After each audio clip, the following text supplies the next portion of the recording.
EDSA People Power, binuhay ng mga protesta ng mga anti-Marcos.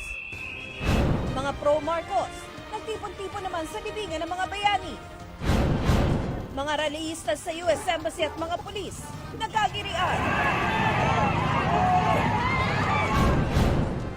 Viral na to, delivery van, nadulas. Tumama sa owner-type jeep na sinalpok naman ng truck.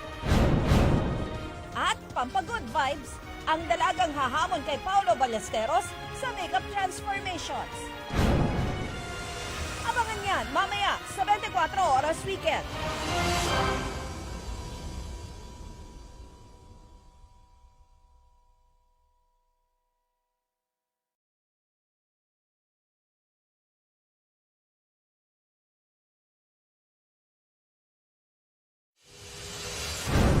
Bus na galing Baguio tumagilid sa Marcos Highway, ilang pasahero sugatan. Magkapatid na 1 at 5 taong gulang, tinamaan ng mga balang tumagos sa pader ng kanilang bahay. Hindi nila iniisip yung mga ginagawa nilang trip o kung mga adik man sila o ano.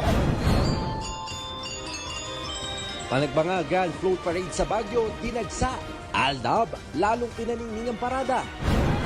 At pampagood vibes, ang level up na pagbabato ng lalaki na pinagpiestahan online. Abangan yan mamaya sa 24 Oras Weekend.